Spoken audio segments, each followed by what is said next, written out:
샬롬. 오늘의 듣는 묵상은 이사야 45장 5절부터 7절까지의 말씀입니다.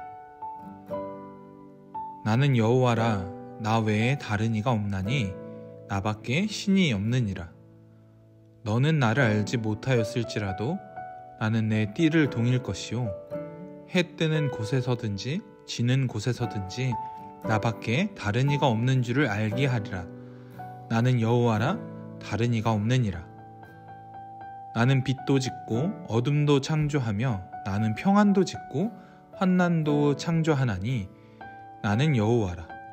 이 모든 일을 행하는 자니라 하였노라. 아멘. 우리가 믿는 하나님은 누구이신가요? 이 질문을 들은 우리들은 각자 다른 고백으로 나의 하나님, 내가 경험한 하나님을 고백할 것입니다. 선하신 분, 의로우신 분, 또 이 세상을 창조하신 분, 은혜를 베푸시는 분 등등 우리들의 입으로 고백하는 하나님은 내가 경험한 하나님을 각자 고백하게 되는 것이죠. 오늘 본문 말씀은 우리에게 하나님 자신이 누구이신지 말씀하고 계시는 예언으로 누군가에게 말씀하고 계시는 것임을 우리는 알 수 있습니다. 오늘 우리가 함께 읽은 말씀의 앞절들을 살펴보면 이 말씀을 누구에게 하고 계신지 우리들은 알 수 있습니다. 바로 우리가 잘 알고 있는 바사왕, 즉 페르시아의 왕 고레스에게 이 말씀을 하고 계심을 우리가 알 수 있습니다. 하나님께서는 고레스 왕에게 그를 위해 힘을 주실 것임을 분명하게 이야기하고 계십니다. 근데 그 이유가 바로 이스라엘을 위해, 예루살렘을 위해 그에게 힘을 주실 것임을 이야기하시죠. 그리고 오늘 본문 말씀을 통해서 고레스 왕에게 마치 내게 힘을 주겠다고 한 내가 누구인지 알려주겠다라는 마음으로 말씀하시는 것 같은 모습입니다. 하나님은 자신의 모습을 이야기하십니다. 우리가 잘 알고 있는 유일한 신, 너를 알고 있느니, 그리고 창조주이시며 모든 것을 행하는 이이심을 분명하게 이야기하고 계십니다. 우리는 이렇게 자신을 설명하시는 하나님의 모습 가운데 어떤 것들을 깨달을 수 있을까요? 우선 하나님께서는 자신이 유일한 여호와임을 반복하여 말씀하십니다. 고레스 왕은 우리가 알고 있듯 페르시아 왕이었죠. 페르시아는 다른 이방신들을 믿는 나라였습니다. 하지만 하나님은 이 예언 속에서 페르시아의 왕이지만 그가 분명하게 유일하신 하나님을 바로 알게 될 것임을 이야기하고 계십니다. 그렇다면 이 말씀을 통해서 우리에게 하시고자 하시는 말씀은 무엇일까요? 하나님은 우리들의 삶의 모든 것들보다 뛰어난 주님이시라 이야기하시는 것 같습니다. 하나님께서는 우리들이 신과 같이 여기는 나의 삶 가운데 다른 어떤 것들보다 위대한 주님이심을 우리에게 이야기해 주시는 것이죠. 이를 통해서 하나님은 우리들 삶 가운데에서 가장 높고 우리가 주인으로 모셔야 할 분이 주님이심을 더욱더 고백하길 원하시는 것입니다.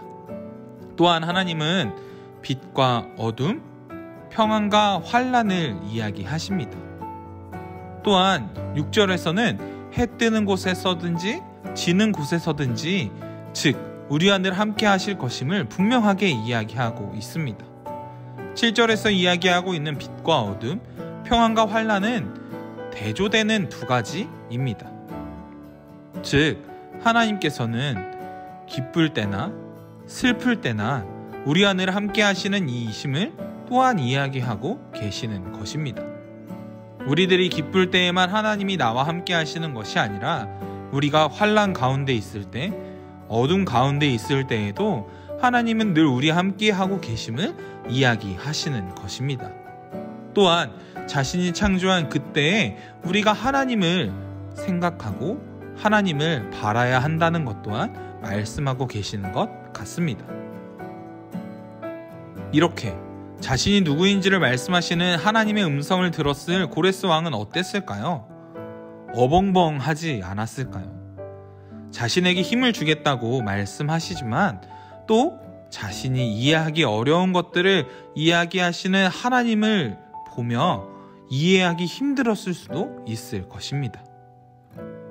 하지만 그런 고레스 왕과 우리들의 차이는 무엇일까요? 바로 하나님이 누구이신지 알고 이 이야기를 듣고 있다는 것입니다. 하나님께서 우리에게 이렇게 말씀하실 때 우리들은 이미 알고 있는 것을 믿음으로 받기만 하면 되는 것입니다. 우리들을 이끄실 주님을 기대하면서 말이죠. 오늘 본문 말씀을 묵상할 때 조금은 어려운 말씀이다 라는 생각이 들기도 했지만 하나님께서 우리에게 부어주시는 위로의 말, 힘을 북돋아 주시는 말이라 생각하게 되었습니다. 하나님께서 우리에게 이렇게 말씀하고 계시는 것 같았기 때문입니다. 내가 너의 힘이 될 것이다. 나는 이 세상을 창조주이며 내가 힘들 때나 또한 기쁠 때나 너와 늘 함께 하겠다라고 말이죠. 우리가 하나님의 이 말씀을 들을 때 어떻게 나의 마음 가운데 어떠한 마음으로 주님을 맞이할 수 있는 상황을 살고 있나요? 주님이 말씀하시는 것들에 아멘이라 화답하며 주님께 나아가며 나와 동행하시는 하나님을 경험할 수 있는 자들인가요? 우리가 오늘 하루를 살아가며 이 말씀을 기억할 때 나의 마음을 점검하며 내가 하나님의 음성을 들을 때 어떻게 반응할 수 있는 자인지 점검하며 주님께 나아갈 수 있는 자들이 되기를 원합니다. 오늘 한 가지 질문을 통해서 말씀을 조금 더 깊이 묵상하며 나아가길 원하는데요. 오늘 고레스에게 하신다 말씀하셨던 이 예언과 같이 주님의 놀라운 말씀이 우리에게 임할 때 오늘 우리가 주님께 보일 수 있는 반응은 어떠한 모습일까요? 오늘 하루 말씀을 묵상하며 내가 어떻게 반응할 수 있는 자인지 점검하며 주님께 나아가시는 하루가 되기를 원합니다.